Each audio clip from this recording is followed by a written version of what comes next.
Hello प्यारे बच्चों, कैसे हो सब। I hope you all are doing well. So myself Anchal Royla. जैसा कि आप जानते ही हैं, लास्ट लेक्चर में हमने अपना एक चैप्टर स्टार्ट किया था which is the living world. तो हमने पूरा चैप्टर ख़त्म किया था, लास्ट में थोड़ी रिवीजन भी की थी। आज हम पहले उस चैप्टर का थोड़ा सा रिवीजन करेंगे कि हमने क्या क्या पढ़ा, राइट। ब्रीफ एक समरी लेंगे and then we will solve some questions आपके सब्जेक्टिव और एमसीक्यू दोनों टाइप के होंगे। तो चलिए स्टार्ट करते हैं आज का लेक्चर। तो आज हम बेसिकली इंपॉर्टेंट क्वेश्चंस देखेंगे कि इंपॉर्टेंट कॉन्सेप्ट से जो क्वेश्चंस है जो आ सकते हैं, जिस कॉन्सेप्ट से आ सकते हैं उसके क्वेश्चंस हम डिस्कस करेंगे। But before that we will start with revision. तो इस चैप्टर में हमने क्या क्या पढ़ा था। तो सबसे पहले हमने क्या पढ़ा था? सबसे पहले हमने पढ़ा था फीचर्स ऑफ लिविंग ऑर्गेनिजम्स, है ना। हमने लिविंग ऑर्गेनिजम्स के फीचर्स पढ़े थे। कौन कौन से फीचर्स थे? हमने पढ़ा था सेलुलर ऑर्गेनाइजेशन, हमने पढ़ा था ग्रोथ, हमने पढ़ा था रिप्रोडक्शन के बारे में, मेटाबॉलिज्म के बारे में,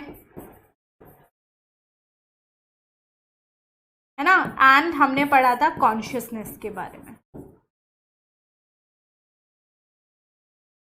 इसमें से डिफाइनिंग प्रॉपर्टी कौन सी है वो भी मैंने बताया था, जो बिना किसी एक्सेप्शन के हर ऑर्गेनिज्म में प्रेजेंट और लिविंग नॉन लिविंग थिंग्स में हमें ना दिखाई दे।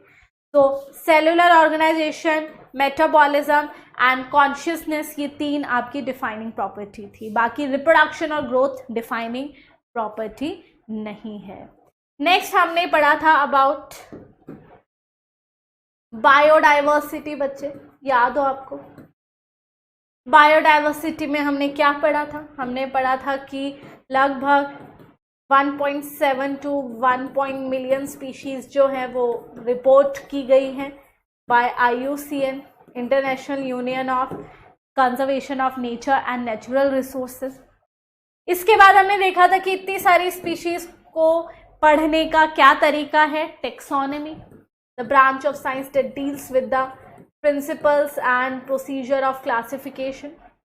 टेक्सोनॉमी में the father of taxonomy is Carolus Linnaeus, और ये टर्म दी गई थी APT किंडॉल के थ्रू। तो टेक्सोनॉमी में हमने ओल्ड क्लासिकल टेक्सोनॉमी देखा, हमने क्लासिकल टेक्सोनॉमी देखा जिसमें सिर्फ एक्सटर्नल कैरेक्टर्स थे। फिर हमने मॉडर्न टेक्सोनॉमी देखा जिसमें एक्सटर्नल के साथ साथ थोड़े इंटरनल स्ट्रक्चर्स भी हमने पढ़े। इसके बाद आया सिस्टमैटिक्स, जिसमें हमने एक्सटर्नल स्ट्रक्चर्स, इंटरनल स्ट्रक्चर, साथ ही साथ फाइलोजेनी यानी उनके पूर्वज, उनके एंसेस्टर से भी उनके रिलेशनशिप्स पढ़े कि कौन सी दो स्पीशीज सिमिलर है, कौन सी डिसिमिलर है, कौन सा सेम ग्रुप में आनी चाहिए, कौन से डिसिमिलर ग्रुप में। इसके बाद हमने देखा भाई इतनी सारी स्पीशीज है, उनका नामकरण भी करना पड़ेगा, दैट इज नॉमेनक्लेचर। ये भी कार्लस लिनायस ने दिया था, binomial nomenclature.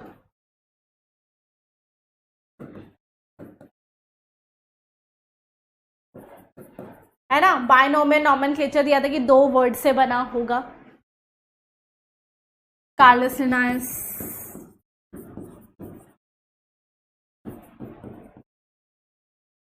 Right, nomenclature. So यहाँ पे यही बात आ जाती है, हमने पढ़ लिया था एग्जाम्पल मैंजीफेरा इंडिका का, है ना। द फेमस एग्जाम्पल मैंगो का नाम होता है मैंजीफेरा इंडिका, जिसमें मैंजीफेरा रिप्रेजेंट कर रहा है जीनस और इंडिका रिप्रेजेंट कर रही है कौन सी स्पीशीज है, राइट। ये हमने नॉमेनक्लेचर में पढ़ा। इसके बाद हमने क्या पढ़ा? इसके बाद हमने कैटेगरीज पढ़ी।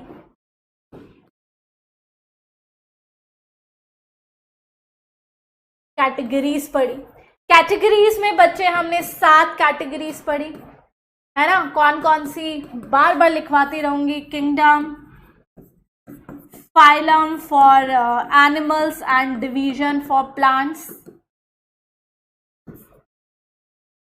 Class, order, family, genus and species, ये सब कैटेगरीज मैंने प्लांट्स और एनिमल्स की टेबल पूरा दिया था, जिसमें मैंने लिखा था कि हर एग्जाम्पल दिए थे, है ना।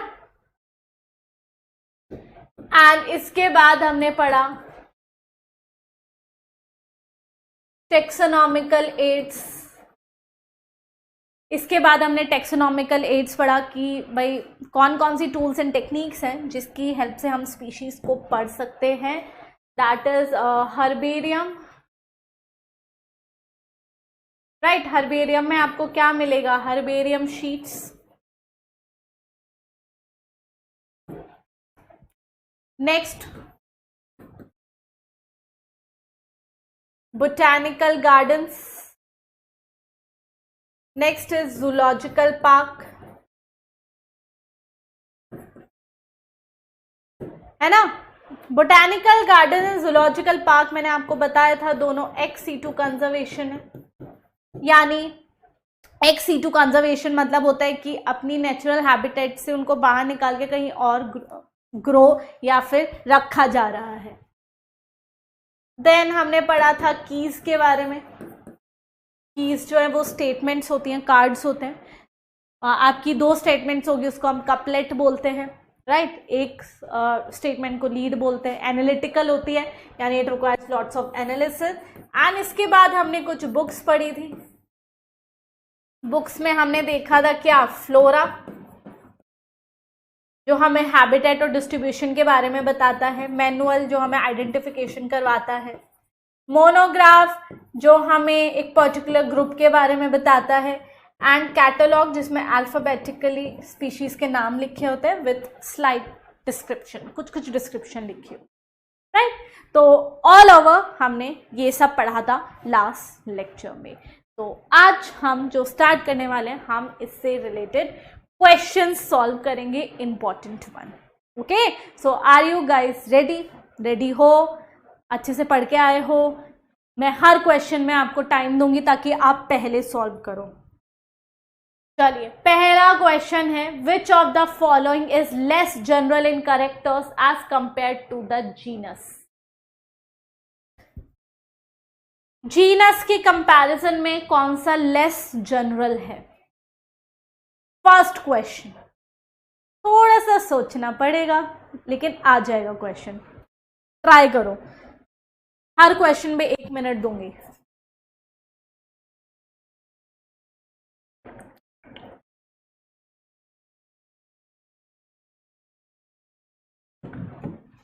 Which of the following is less general in characters as compared to genus?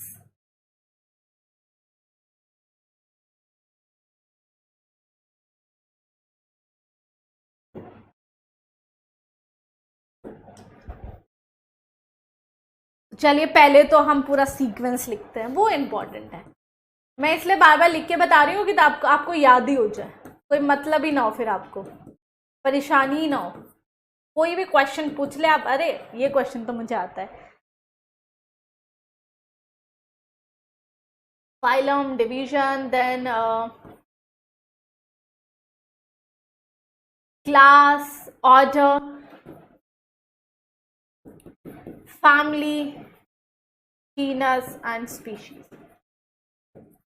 तो मैंने आपको बताया था कि जब हम किंगडम से स्पीशीज की तरफ आते हैं तो सिमिलर कैरेक्टर्स जो है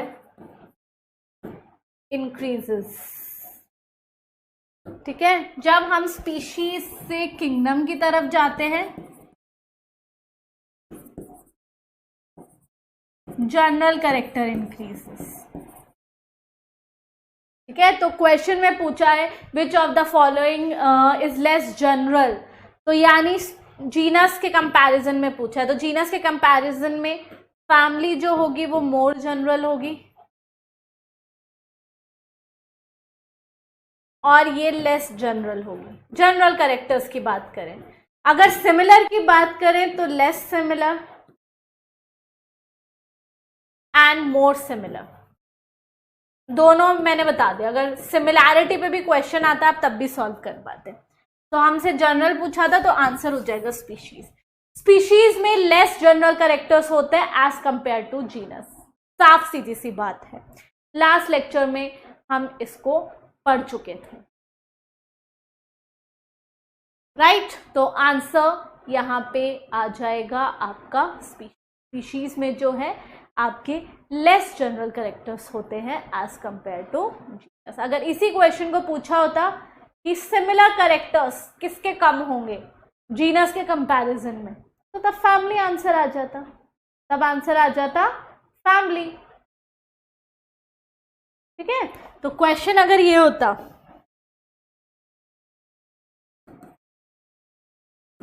which of the following has less similar characters as compared to class, ठीक है। अब मैंने क्वेश्चन दे दिया which of the following has less similar characters as compare to class. Option आपको मैंने दे दिया स्पीशीज, ठीक है, जीनस, फाइलम एंड फैमिली। बेटा क्लास के रिलेशन में यहाँ पे आपका जो फाइलम है उसमें लेस सिमिलर कैरेक्टर्स होंगे, क्योंकि जितना ऊपर जाता रहता है सिमिलर कैरेक्टर्स उतने डिक्रीज होते जाते हैं, right. So higher the category,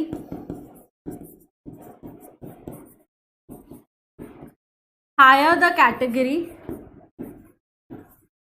less is the similarity,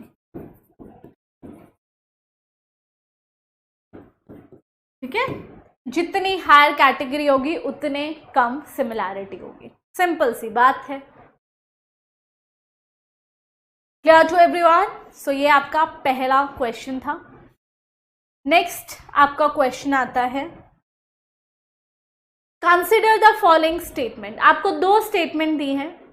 पहला स्टेटमेंट है cellular organisation of the body is the defining feature of life form and metabolic reaction can not be demonstrated outside the body in cell free system. जल्दी से बताओ, आपको options दिए गए हैं, देखो समझो, आपको टाइम दिया जा रहा है समझने के लिए क्वेश्चंस। दोनों स्टेटमेंट में से बेसिकली आपको देखना है कौन सी सही है कौन सी गलत है, या दोनों सही हैं या दोनों गलत है।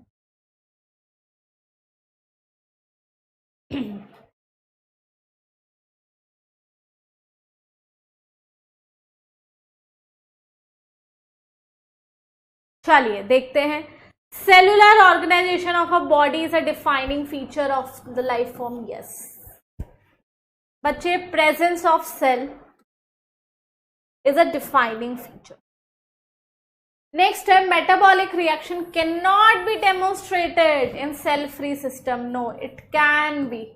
मैंने बताया था आपको कि यहाँ पे ये सेल है, ठीक है। सेल के अंदर क्या चल रही हैं reactions with the help of what, with the help of enzymes.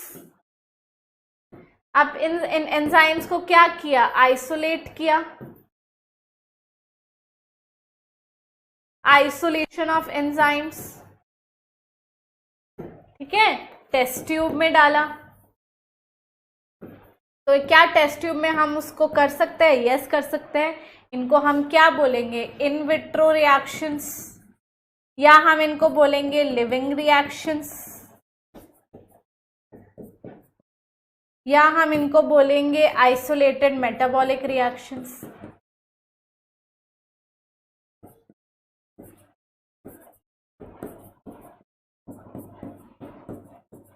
Right, सो ये हम इसको डेमोन्स्ट्रेट कर सकते हैं सेल से बाहर निकालकर। Yes, it can be demonstrated. तो आंसर यहाँ पे आपका क्या आ जाएगा, आंसर आ जाएगा कि आपकी जो both 1 and 2 are true, but आपका जो सेकंड है वो फर्स्ट को एक्सप्लेन नहीं करता। दोनों अलग अलग आपकी अच्छा दोनों ट्रू नहीं है ना, एक तो गलत है, सॉरी माय बैड। आपका आ जाएगा both 1 and true are sorry 1 is true and second is false. Answer हो जाएगा सी। पहला ट्रू है और सेकेंड आपका हो जाएगा फॉल्स। सेकेंड हो जाएगा false. I hope this is clear to all of you. Third question देखते हैं।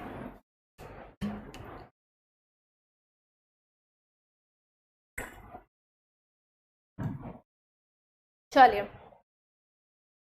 Consider the following two statements. बेटा दोबारा से आपकी दो स्टेटमेंट्स आई हैं। Consider the following two statements.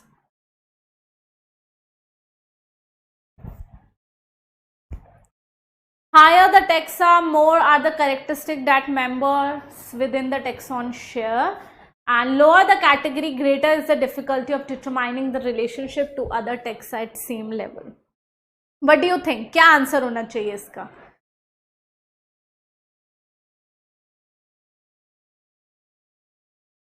Thirty seconds more, I am giving you 30 seconds more, then इसके बाद हम इसको सॉल्व करते हैं।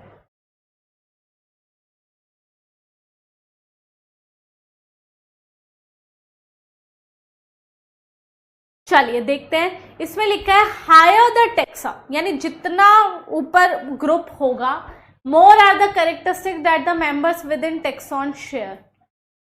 नो बच्चे, lower the taxa more is the similarity.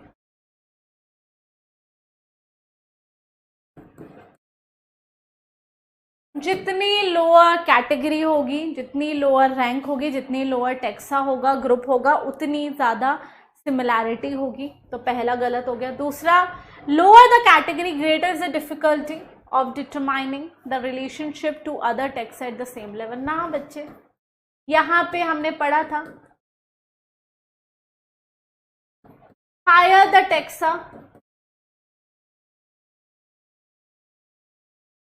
greater will be the difficulty। जितना हाई टेक्सा होगा उतनी ज्यादा डिफिकल्टी होगी उनके बीच में रिलेशनशिप बताने में। तो यहाँ पे आप जैसा कि देख सकते हैं, आपकी बोथ 1 एंड 2 आर फॉल्स। दोनों स्टेटमेंट्स जो हैं वो बिल्कुल गलत हैं। अब अपने लेक्चर में ये दोनों स्टेटमेंट्स मैं आपको बता चुकी थी, इन दोनों स्टेटमेंट्स का क्या लॉजिक है, क्या मतलब है।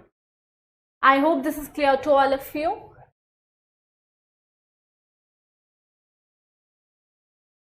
नेक्स्ट क्वेश्चन देखते हैं क्या है। Which of the following taxonomic categories contains organism least similar to one another? आपको बेसिकली बताना है कि सिमिलैरिटी किसमें आपको सबसे कम दिखाई देगी।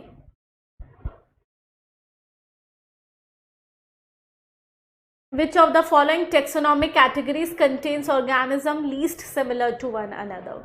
यानी यहाँ पे least similarity किसमें होगी, आपको बताना है। बहुत आसान क्वेश्चन है, बार बार हम इसी बारे में बात कर रहे हैं। आपको पता है हायर द टेक्सा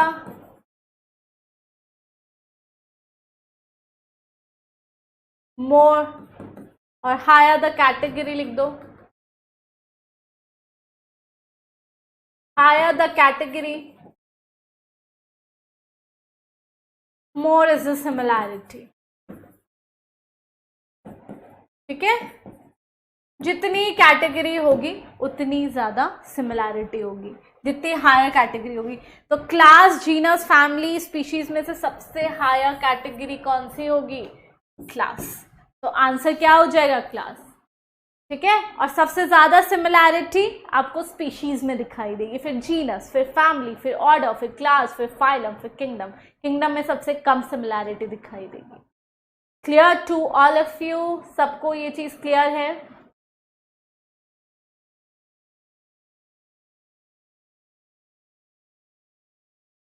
नेक्स्ट जो क्वेश्चन आएगा, The label of herbarium sheet does not carry information on. जो हर्बेरियम शीट में लेबल होता है उसमें कौन सी इंफॉर्मेशन नहीं होती है? Which of the information is not being provided on the label on herbarium sheet? चलिए देखते हैं। पहले तो हम ये देखते हैं कि कौन कौन सी इंफॉर्मेशन उसमें होती है। तो सबसे पहले आपका डेट ऑफ कलेक्शन होगा, है ना, किस डेट को कलेक्ट हुआ था, देन कहाँ से कलेक्ट हुआ था, place of collection, right, then name of collector,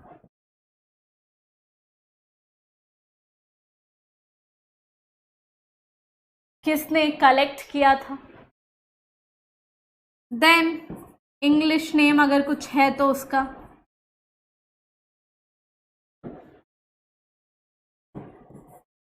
जैसे अनार है, अनार को पोमोग्रेनेट बोलते हैं, ठीक है, तो हम पोमोग्रेनेट लिख देंगे।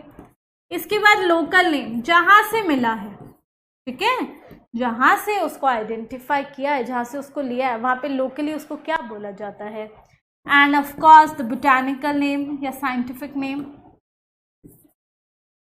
उसका बोटैनिकल नेम क्या है, एंड द फैमिली, ठीक है, उसकी फैमिली क्या है, कौन सी फैमिली से वो पौधा बिलोंग करता है। तो चलिए इसमें देखते हैं कि कौन कौन सी इंफॉर्मेशन। डेट ऑफ कलेक्शन होती है, यस। नेम ऑफ कलेक्टर होगा, जरूर होगा। लोकल नेम होगा, जरूर होगा।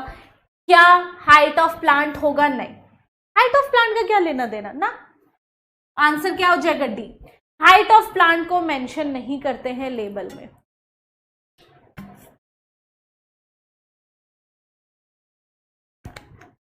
Height of plant is not mentioned on the label, label पे वो मेंशन नहीं होगी। Clear to everyone? देखो कितना अच्छा रिवीजन हो रहा है, बिना क्वेश्चन के ना कोई रिवीजन नहीं होता है आपका।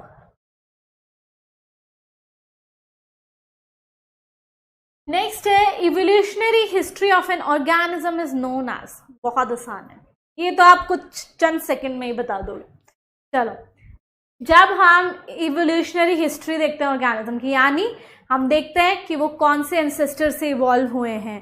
अगर हम जनरली मानते हैं कि अगर दो ऑर्गेनिज्म के एंसेस्टर सेम है तो उनको सेम ग्रुप में रखते हैं, और अगर उनके डिफरेंट है तो उनको डिफरेंट ग्रुप में रखते हैं। तो evolutionary history of an organism is known as, what we call it? Come on guys, very easy question, बहुत easy, अब तक का सबसे easiest question है ये।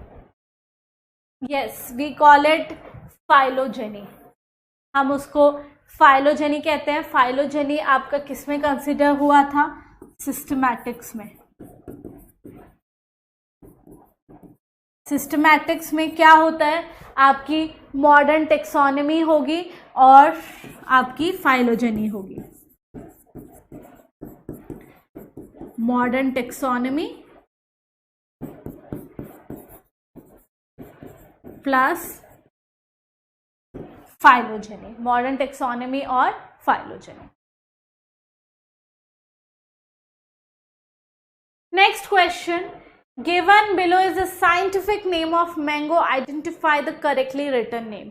इन दोनों में से आपको बताना है कि कौन सा करेक्टली रिटर्न नेम है।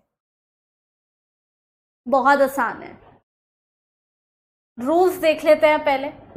पहले था कि जैसे मैंगो का आपका मैंजीफेरा इंडिका नाम होता है, अगर हम उसको लिख रहे हैं, हैंड रिटन है, तो सेपरेटली अंडरलाइन करेंगे, राइट। अगर प्रिंटेड है तो इटैलिक्स में लिखेंगे। पहला वर्ड जो है वो क्या रिप्रेजेंट करता है? जेनेरिक, क्या होता है जेनेरिक नेम, और सेकेंड वर्ड क्या होता है? Specific epithet. जेनेरिक नेम क्या रिप्रेजेंट करता है? It represents genus. Specific epithet क्या रिप्रेजेंट करता है? इट रिप्रेजेंट्स स्पीशीज, कौन सी स्पीशीज है, राइट। पहला वर्ड जो है उसका फर्स्ट लेटर जो है आपको कैपिटल में दिखाई देगा, ठीक है, और इसका जो फर्स्ट लेटर होगा वो किस में दिखाई देगा? वो हमें स्मॉल में। तो यहां पे आप बता दो कि दोनों में से कौन सा करेक्ट है। Yes, first one is correct, ये इनकरेक्ट है, राइट। और अगर हमें ऑथर का नाम लिखना हो तो हम ऐसे लिखेंगे, जहां पे हम इसको ये रिप्रेजेंट कर रहा है ऑथर, जो कि कौन है इस केस में? लिनायस, ठीक है। एंड नॉट अंडरलाइन, ना तो हम इसको अंडरलाइन करेंगे, नॉट इटैलिक्स, ना हम इसको इटैलिक्स में करेंगे, और एब्रीविएटेड फॉर्म में होगा, शॉर्ट फॉर्म में लिखेंगे, पूरा नाम नहीं लिखेंगे, ठीक है। तो इस तरीके से हम क्या लिखते हैं? साइंटिफिक नेम पूरा लिखते हैं। I hope this is clear to all of you. Binomial nomenclature किसने दिया था? कार्लस लिनायस ने दिया था। चलिए नेक्स्ट क्वेश्चन देखते हैं। Can you identify the correct sequence of taxonomical categories? देखो आ गया क्वेश्चन, आपको करेक्ट सीक्वेंस बतानी है। तो आई am giving you few seconds. बहुत आसान क्वेश्चन है, बहुत आसान क्वेश्चन। आपको प्रॉपर सीरीज देखनी है, इसमें बतानी है क्या होगी।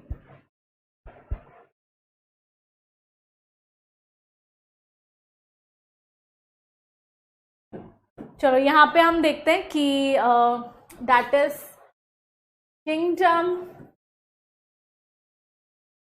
फाइलम, डिवीजन, ठीक है, class, order, family, genus, species. यहाँ पे जो किंगडम है, अब हम देख लेते हैं कि कौन सी सीक्वेंस है यहाँ पे। स्पीशीज, ऑर्डर, फाइलम, किंगडम, ना ये तो कोई सीक्वेंस नहीं है। जीनस, स्पीशीज, ऑर्डर, किंगडम, ना। Species, genus, order, phylum, yes. बीच में कुछ छूट गया है, लेकिन मोस्ट अप्रोप्रिएट आंसर ये होगा। Species, genus, family, order, class, phylum and kingdom. I hope this is clear to all of you, क्योंकि ये तो बहुत आसान डायरेक्ट क्वेश्चन है, बिल्कुल डायरेक्ट क्वेश्चन है, कोई इसमें इतना सोचने की जरूरत ही नहीं है।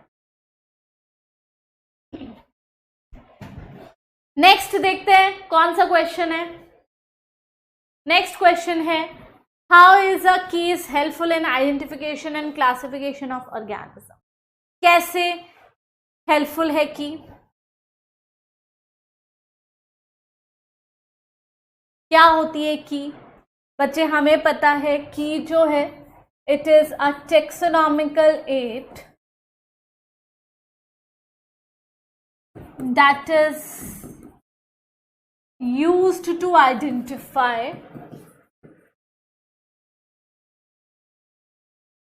animal or plant on the basis of similarity and dissimilarity, ठीक है, on the basis of similarity and dissimilarity. Next है आपका कि जो कीज है consist of pair of contrasting statement.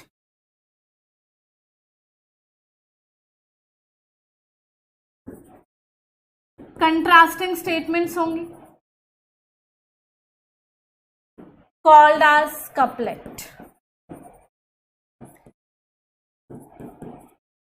ठीक है, where single statement is known as lead. Single statement को हम क्या बोल रहे हैं? लीड बोल रहे हैं। तो हमारे पास हर कैरेक्टर के लिए या हर चीज के लिए हमारे पास दो स्टेटमेंट्स हैं। तो हर ट्रेड के लिए दो स्टेटमेंट्स हैं, जिसमें से हम एक एक्सेप्ट करेंगे और एक रिजेक्ट करेंगे। So out of a pair of statement,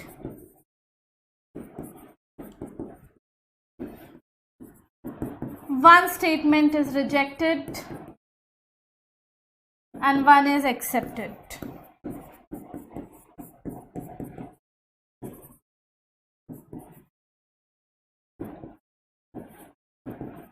बस ऐसे देखते रहेंगे। हमने देखा पौधे में हेयर है तो दो स्टेटमेंट थी, हेयर प्रेजेंट और absent.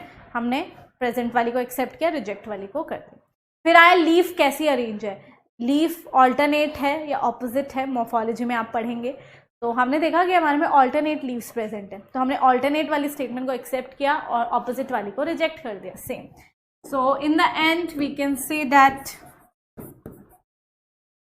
Keys are very much analytical in nature, है ना।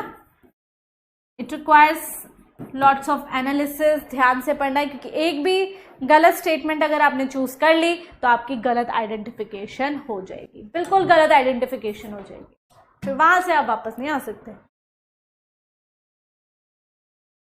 तो इस तरीके से जो कीज है वो हमें मदद करती है। हालांकि nowadays they are not so popular, cumbersome process है, बट स्टिल पढ़ना तो है हमें, है ना। चलिए नेक्स्ट क्वेश्चन देखते हैं। Illustrate the taxonomical hierarchy with suitable examples of plant and animal। देखो ये मैंने लास्ट क्लास में आपको होमवर्क दिया था, लास्ट जो हमने लेक्चर किया था उसमें होमवर्क था, आपको सारी टेक्सोनॉमिक कैटेगरीज के एग्जाम्पल के साथ लिखना है।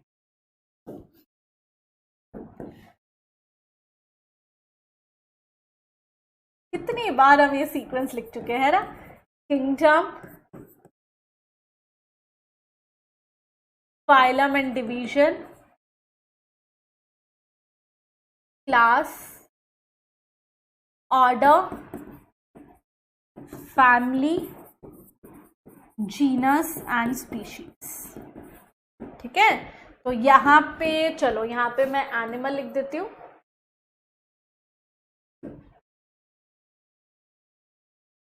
और यहाँ पे मैं प्लांट लिख देती हूँ।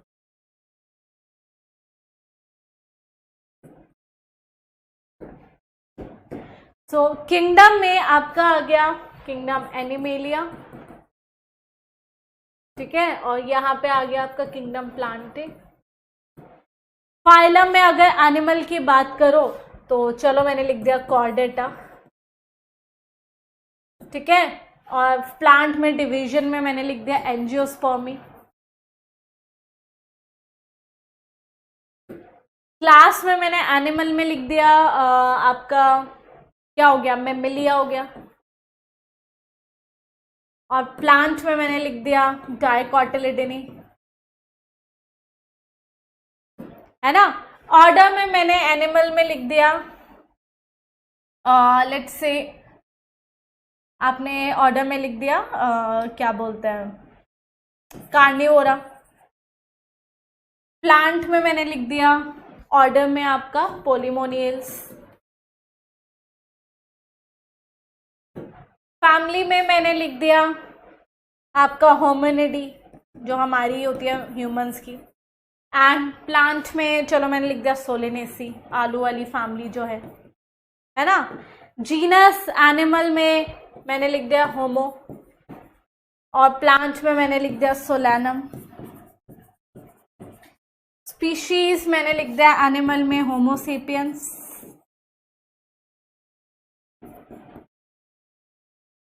ठीक है, और इसमें मैंने लिख दिया सोलैनम ट्यूबरोसम। बस सिंपल से सबके एक एक एग्जाम्पल लिखने थे।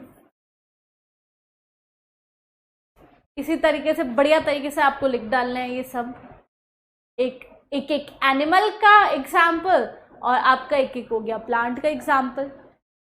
ये लास्ट में मैंने आपको होमवर्क भी दिया था, तो बस ऐसे ही आपको लिखना है हर कैटेगरी में।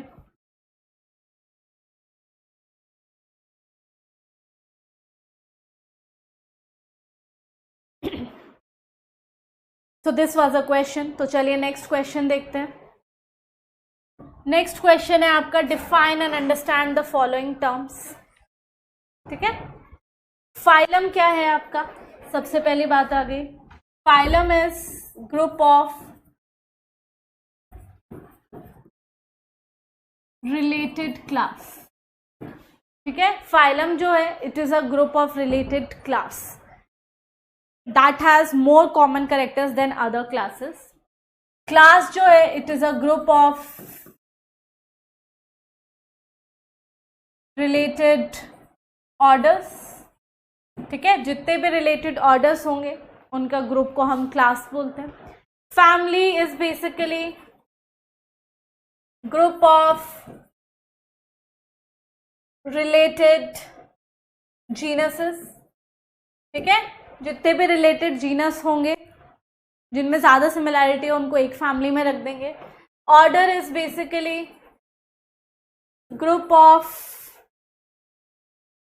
रिलेटेड फैमिलीज, जितनी भी फैमिलीज सिमिलर होंगी उनको एक ऑर्डर में रखेंगे, डिफरेंट होंगी तो उनको डिफरेंट ऑर्डर में रखा जाएगा। जीनस हो गया आपका ग्रुप ऑफ रिलेटेड स्पीशीज। ठीक है, जैसे एक एक एग्जाम्पल इसमें देख लेते हैं। आपका सोलैनम जो है उसमें 3 स्पीशीज आ गई, Solanum tuberosum, Solanum melongena and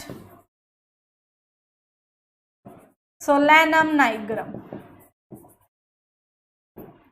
ठीक है, इसमें ऑर्डर में आपकी जैसे कि पोलिमोनियल्स जो है ना, उसमें 2 फैमिलीज आ गई, सोलेनेसी एंड कॉन्वोल्वुलेसी, 2 फैमिली आ गई।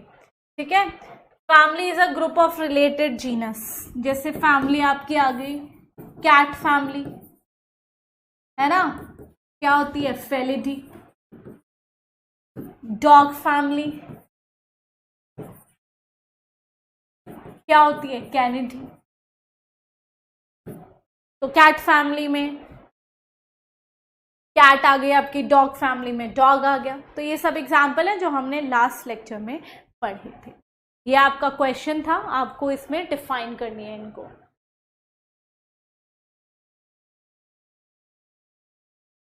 तो अब हम अपना नेक्स्ट क्वेश्चन देखते हैं। एक्सपैंड ICZN, बड़ा सिंपल सा क्वेश्चन है। ICZN आपका है international code of zoological nomenclature. ठीक है, सेम आपका अगर पूछ लिया जाए ICBN के लिए तो वो क्या हो जाएगा आपका international code of botanical nomenclature.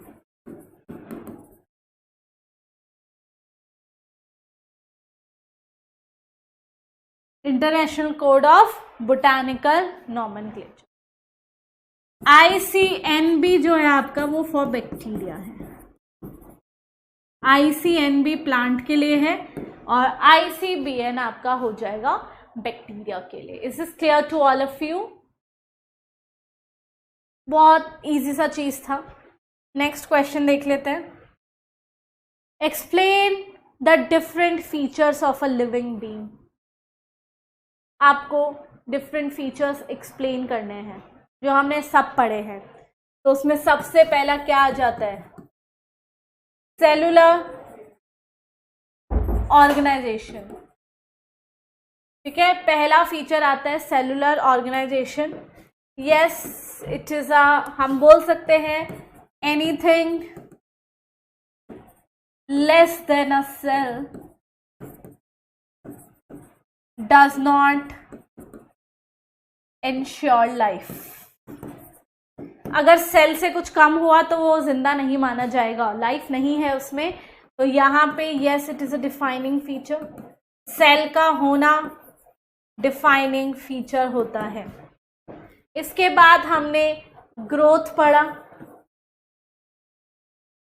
आपको पता है ग्रोथ के दो ट्विन कैरेक्टर्स होते हैं। ट्विन कैरेक्टर्स होते हैं, पहला तो हो गया इंक्रीज इन मास, वजन में बढ़ा, एंड दूसरा हो गया इंक्रीज इन नंबर, ठीक है, नंबर में बढ़ा। इसके बाद हमने देखा कि जो प्लांट है वो कंटिन्यूसली ग्रो करते हैं, ठीक है, क्यों? क्योंकि because of meristematic tissue.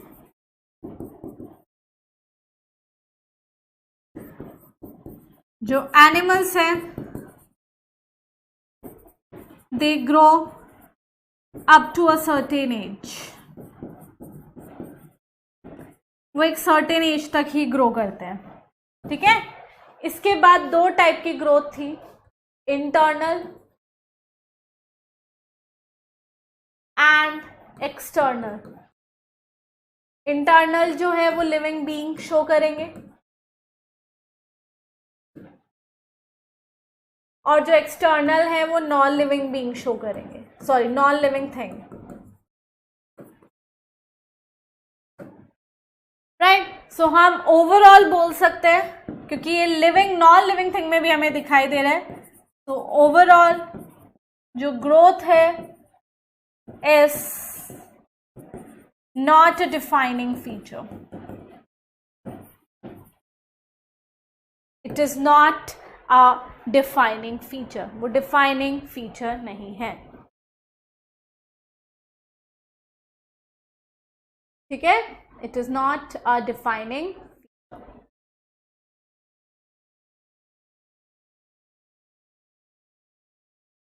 Next आ जाता है आपका रिप्रोडक्शन।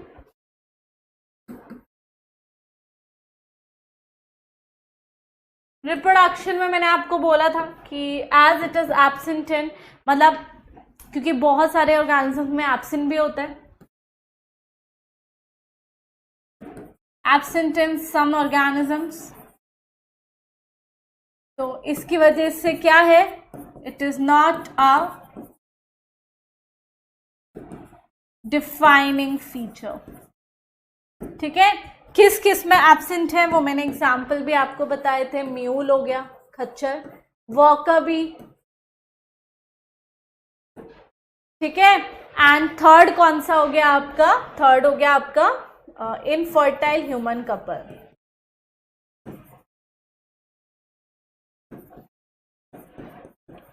ठीक है। इसके बाद हमने पढ़ा था मेटाबॉलिज्म। मेटाबॉलिज्म आपकी क्या है, sum total of reactions,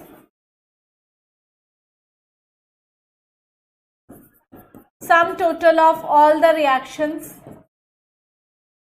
occurring in a cell, उसको हम क्या बोलते हैं, मेटाबॉलिज्म। दो टाइप की होती हैं, एनाबॉलिज्म एंड कैटाबॉलिज्म, ठीक है। एनाबॉलिज्म का मतलब होता है सिंथेसिस, वो हम पढ़ चुके हैं, बनाना, और यहाँ पे कैटाबॉलिज्म का है ब्रेकडाउन, तोड़ देना। तो एनाबॉलिज्म में चीजें बन रही हैं, कैटाबॉलिज्म में चीजें टूट रही हैं। So we can say that this metabolism is definitely a defining property.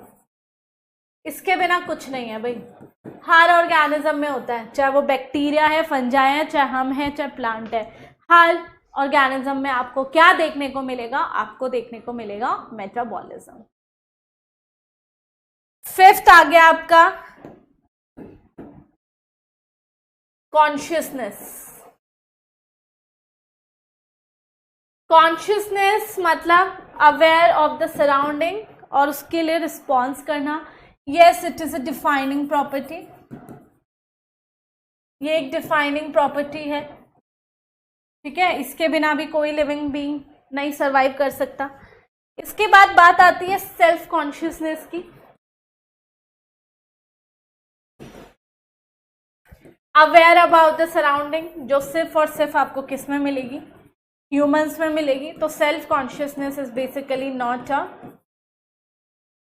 Defining property. बच्चे, ये डिफाइनिंग प्रॉपर्टी नहीं है, क्योंकि ये सिर्फ और सिर्फ आपको इंसानों में ही दिखाई देगा या इंसानों में ही होती है। तो अच्छे से बढ़िया तरीके से इसको एक्सप्लेन करना है सबको, ठीक है। डिपेंड करता है कि अगर आप सब्जेक्टिव क्वेश्चन कर रहे हो वो कितने मार्क्स में दिया, तो उस हिसाब से आप 2-2, 3-3 पॉइंट सब में एटलीस्ट लिखेंगे, राइट। चलिए, नेक्स्ट क्वेश्चन है आपका, which of the following belongs to family Muscidae? Which of the following belongs to family Muscidae? आसान है, हाउस फ्लाई, ठीक है। जो इंपॉर्टेंट है वो मैं यहाँ लिख देती हूँ, जो जो आपको याद करने हैं। जैसे आपका सोलेनम जो है वो किससे बिलोंग कर रहे हैं? सोलेनेसी से, ठीक है। सोलेनम में आपका पोटैटो आ गया, मकोई आ गया, ठीक है। एंड कौन सा आ गया? ब्रिंजल आ गया। इसके बाद आपको याद रखना है ह्यूमंस। ह्यूमंस की फैमिली कौन सी है? होमिनिडी। इसके बाद आपका आ गया डॉग फैमिली। क्या बोलते हैं डॉग फैमिली को? Canidae, right. And cat family को क्या बोलेंगे?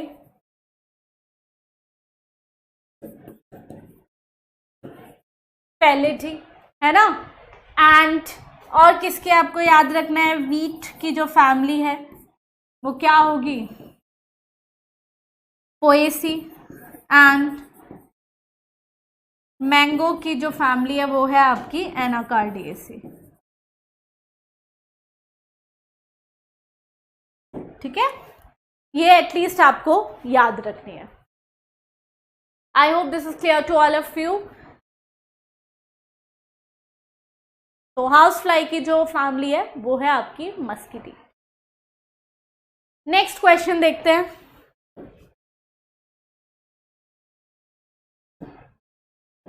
विच of the following is not a correct statement? आपको 4 स्टेटमेंट दिए, आपको बताना है कौन सी इनकरेक्ट है। आई एम गिविंग यू 1 मिनट इसको समझने के लिए। पढ़िए, देखिए।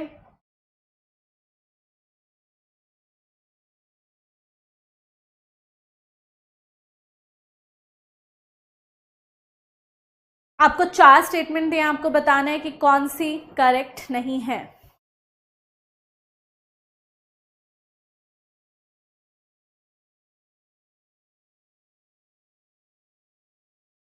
देखें, चलो। Key is a taxonomic aid for the identification of specimen. Yes, चाहे वो प्लांट हो या वो एनिमल्स हो, उनको आइडेंटिफाई करने के लिए यूज होते हैं। Yes. Herbarium houses dry, pressed and preserved plant specimen. Yes. Botanical gardens have collection of photographs of plant and animals. Incorrect पूछा है ना यहाँ पे? नहीं बेटा, ये गलत हो जाएगा आपका। बोटेनिकल्स गार्डन जो है उनके पास फोटोग्राफ प्लांट और एनिमल की नहीं होती। तो यहाँ पे हम बताए क्या लिख देते हैं, रुको। यहाँ पे चलो हम स्पेसिमेन लिख देते हैं।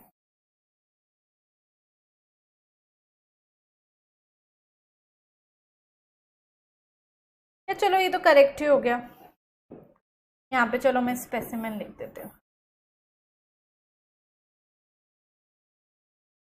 ज़्यादा करेक्ट हो जाएगा, क्योंकि म्यूजियम में आपको फोटो तो बहुत कम दिखाई देंगी।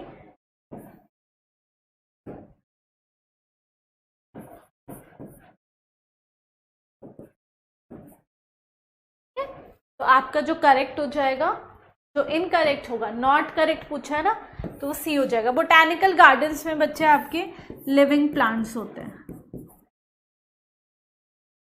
Collection of living plants, right. Next देखते हैं, match the following columns and choose the correct option. आपको मैच द फॉलोइंग करना है और करेक्ट ऑप्शन चूज करना है। आसान है थोड़ा, अगर पढ़ा होगा तो आपको समझ आ जाएगा।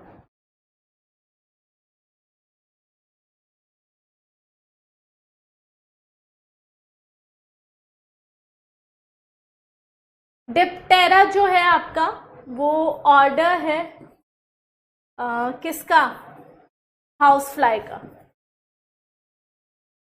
ठीक है, तो ये बी से मैच करेगा। आर्थ्रोपोडा जो है वो आपका फाइलम है, ठीक है, हाउस फ्लाई का, जो किससे मैच करेगा आपका, डी से। मस्किडी आपकी फैमिली है किसकी, हाउस फ्लाई की, जो किससे मैच करेगी, ए से। एंड इंसेक्टा जो है वो आपका क्या है, क्लास है हाउस फ्लाई का, किससे मैच करेगा, आपका सी से। तो answer will be B D A C, मतलब आपका जो ए है वो बी से मैच करेगा, फर्स्ट जो है वो बी से मैच करेगा, ए जो है वो थर्ड से, सी जो है वो फोर्थ से, और डी जो है वो सेकंड से। तो आपका आंसर हो जाएगा ऑप्शन नंबर सी, आंसर हो जाएगा ऑप्शन नंबर सी। कितना आसान था देखो, है ना।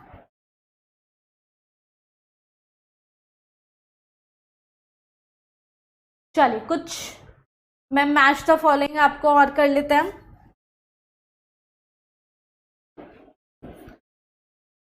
तो यहाँ पे आपको कॉलम 1 दिया है, यहाँ पे मैं लिख देती हूँ कॉलम 2, ठीक है। आपका यहाँ पे हो गया फ्लोरा, बी मैंने लिख दिया manual, C is monograph and D is catalogue, ठीक है। तो अब मैं कॉलम सेकंड में लिखती हूँ। यहाँ पे फर्स्ट में हो गया आपका alphabetical arrangement of species,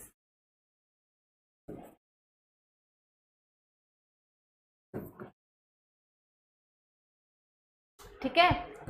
second हो गया आपका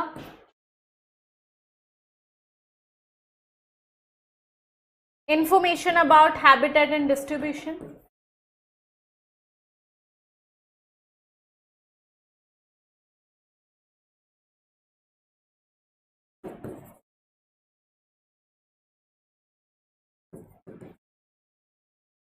थर्ड आपका हो गया आइडेंटिफिकेशन,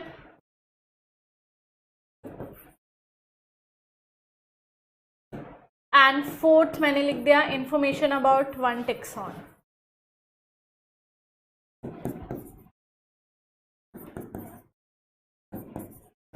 चलो आपको मैच द फॉलोइंग करना है, आसान है, बहुत आसान है।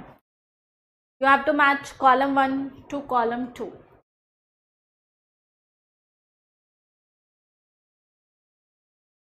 क्या आंसर होगा इसमें,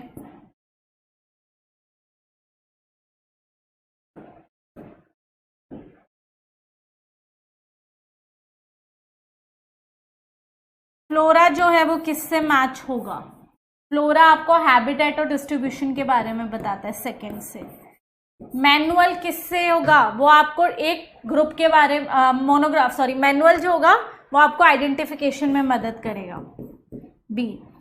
सी जो है मोनोग्राफ, उसमें सिर्फ एक ही ग्रुप के बारे में इंफॉर्मेशन होगी, 4th से मैच होगा, और कैटलॉग में आपकी अल्फाबेटिकल अरेंजमेंट होगी स्पीशीज की। इस तरीके से आपका ये मैच होगा, right.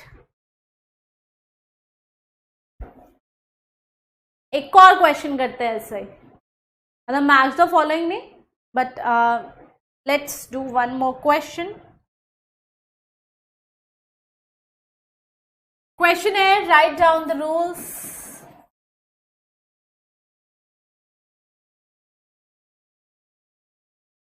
Rules of binomial nomenclature.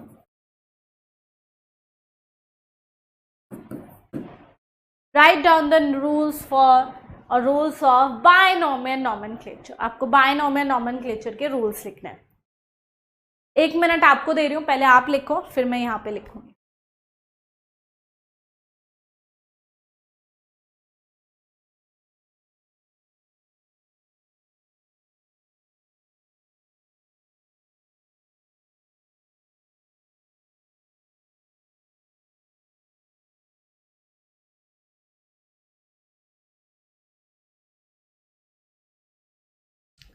चलिए लिखे।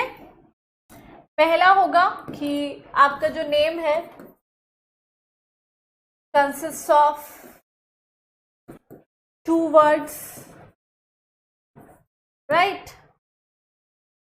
origin of name,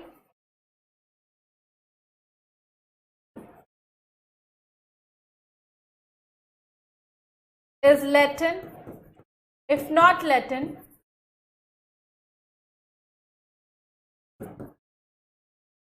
then it should be Latinized. ठीक है, उसको Latinized करेंगे। थर्ड, राइट, फर्स्ट वर्ड जो है it is generic. First word is generic name that represents genus.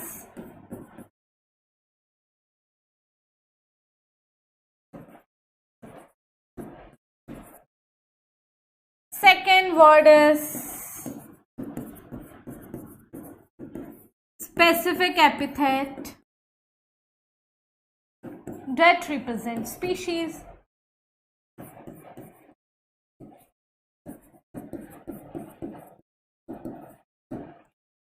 Fourth is that the first letter of first word should be in capital.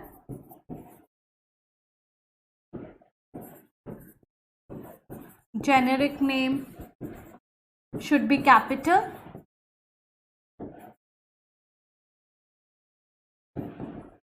And first letter of specific epithet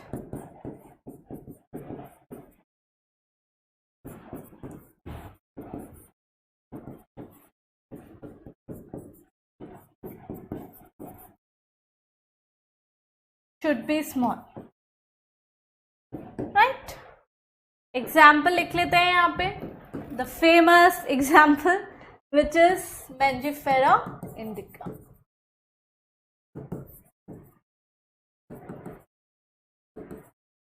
right, एक और चीज हमें लिखनी थी, when printed name should be italicized.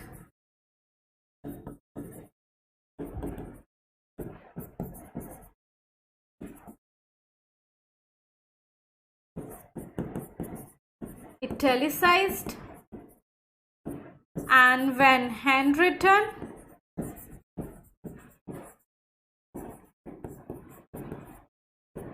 it should be underlined separately.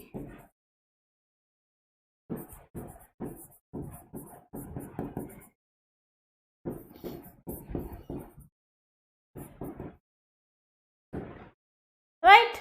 तो ये थे rules and regulation आपके बायनोमियल नॉमेनक्लेचर से रिलेटेड। I hope this is clear to all of you. किसी को इसमें कोई तकलीफ नहीं है, बढ़िया तरीके से समझ आ गया। चलिए एक क्वेश्चन और कर लेते हैं, last question, that is right down the types of reproduction.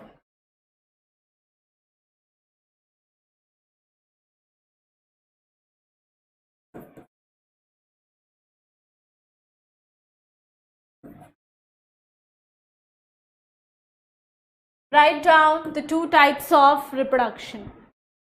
दो टाइप की रिप्रोडक्शन लिखनी है, आपको पता ही है, asexual reproduction and sexual reproduction. ठीक है, दो टाइप की रिप्रोडक्शन होती है, जिसमें हमें टाइप्स, अगर मैं एसेक्सुअल रिप्रोडक्शन की बात करूं तो स्पोर्स के थ्रू होती है, फ्रेगमेंटेशन होती है, बाइनरी फिजन होती है,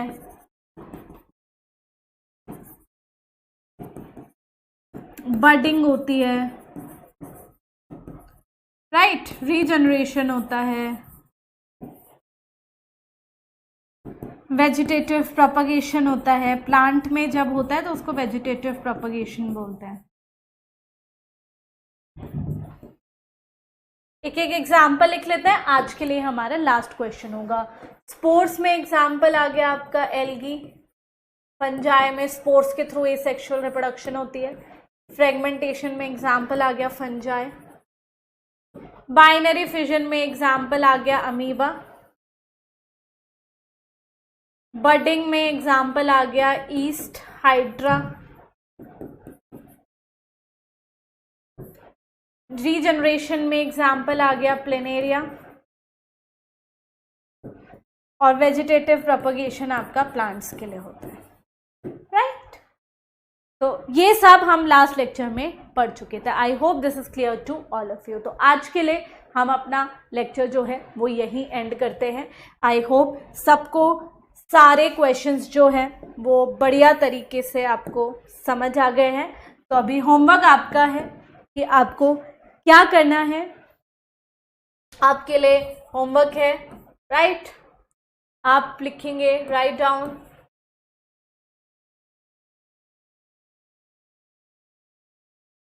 the families of, family name of family of housefly, human, potato, sweet potato, right, cat, dog। ठीक है, इन सब की आपकी फैमिली नेम लिखना है। Housefly, Muscidae, human, Hominidae, Hominidae, potato is solanaceae, sweet potato convolvulaceae, cat family is Felidae and dog that family is Canidae। ये सब आपको इनके फैमिली में से मैंने बता ही दिया, बट स्टिल बिना देखे आपको लिखने हैं।